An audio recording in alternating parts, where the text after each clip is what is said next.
Energies now, it's a wonder with the iron levels I have and red blood cell count I have that I have the energy to and the good mood to get up in the morning and do things and try to fix my motorcycle yesterday. ICBC still hasn't contacted me back. Said I recorded leaving them a message for complaints. That was weeks ago. Go to the pool.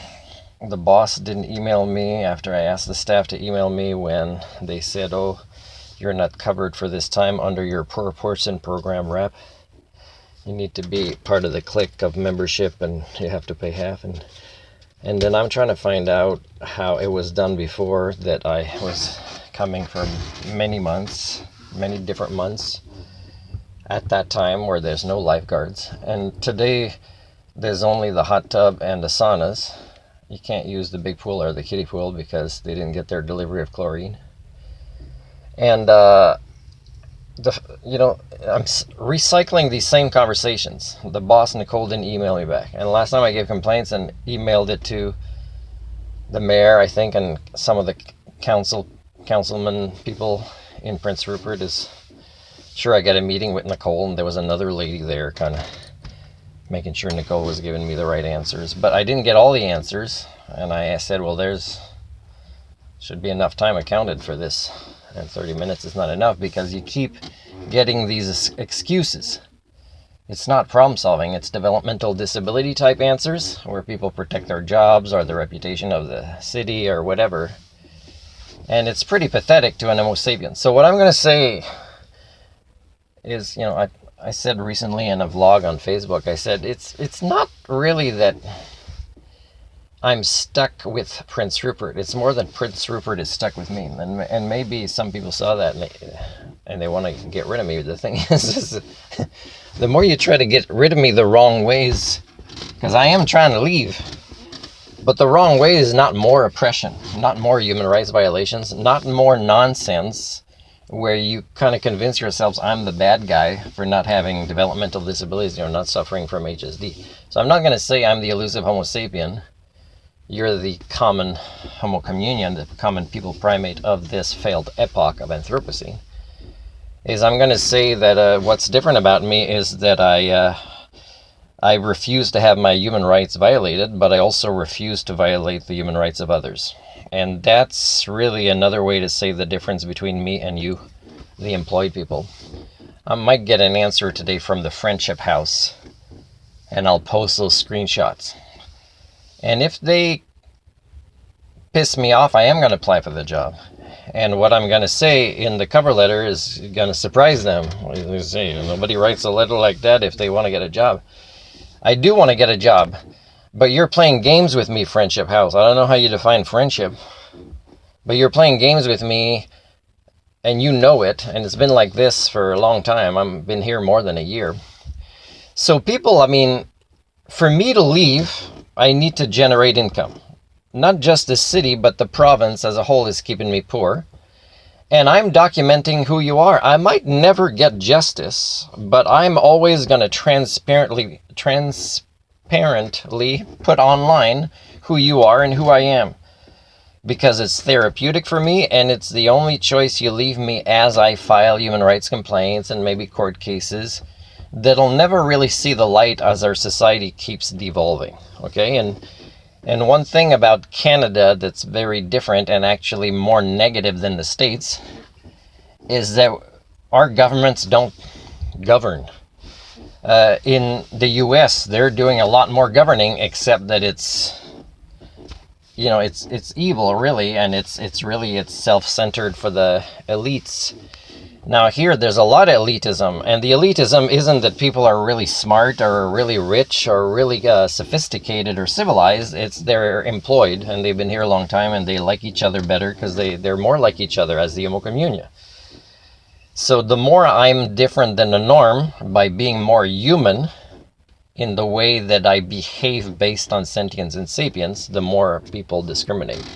So again, one of the things I say that helps with my suffering from species alienation, which is because of your own pathologies born of HSD, it's moving on. But it's been more and more hard to make money. I say, you don't have references. Well, I tried volunteering for this place, and you can't even get an answer from the chief when I say I'm resigning because, there's no team building, and I don't respect that guy to even think that's important. He's got his elite little role with his beautiful wife and 1 or 2 kids, and he's going to do the bare minimum. But if something big happens, I think you're going to see how competent or how community-centered he really is, right? And I'm not saying that some of his staff don't like him. It's just they like him based on similar standards that he lives by, right? The norm relates to the norm. Then try volunteering for Salvation Army. So happy. The big bosses weren't there. They were on vacation. The manager's so happy because the big bosses said, oh yeah, we'd like you to give this program. I was like, oh man, she didn't know what to do. She's got anxiety. She wants me to take care of it. I said, I will. I'll arrange for it, and the people giving this, but here's your role. And I work by these standards.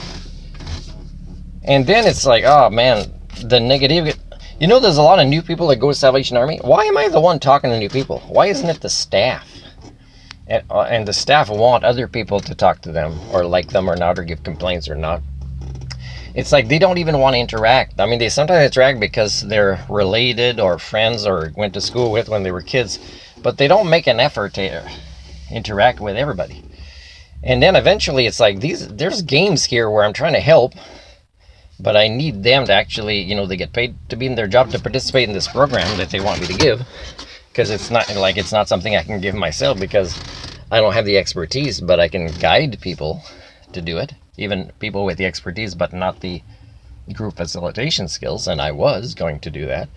But the thing is they don't want it that way, and everybody says, well, Martin, you got your way of doing things. Then why don't you say that to an instructor when you go take a course like Food Safe, where you're mostly quiet, you do the bare minimum, or a first aid course, you do the bare minimum, barely pass.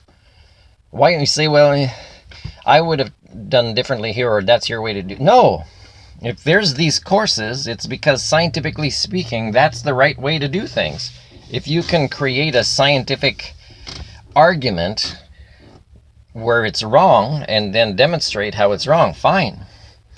But the thing is it's not just my way to do things. My way to do human rights is the way it's written in the Charter of Human Rights. It's not that I interpret it differently. It's that you won't even read what it is and acknowledge that's what's happening in your lives in relation to me or each other. When people, let's say I want to drive, okay? Let's say I got a class 4. I can't even get funding from Work BC or employers. They keep saying, oh yeah, we'll do that. And then you never hear back from them. And they're horrible employers. And it's not like I need to know personally. Just ask people that are still working there. And they're horrible employers.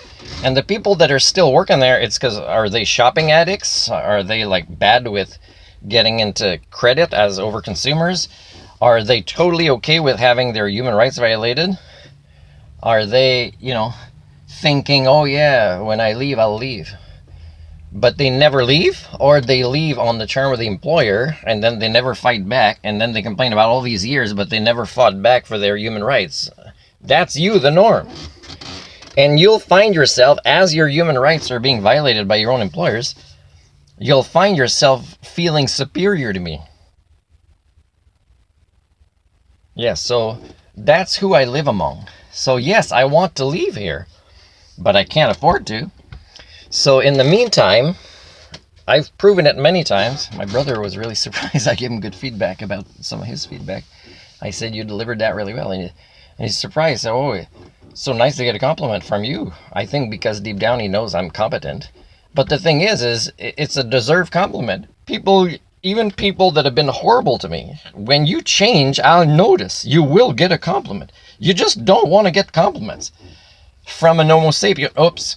From somebody who defends their human rights and won't violate yours, is you won't act any differently to get these compliments. So then I'm going to send a new email, and this time I'm going to include more than just the mayor and the councilman. And it's okay. You might feel stressed, But at least you'll still be paid, and you don't have to worry because everybody around you, including your top or your bottom, they're all living by your standards.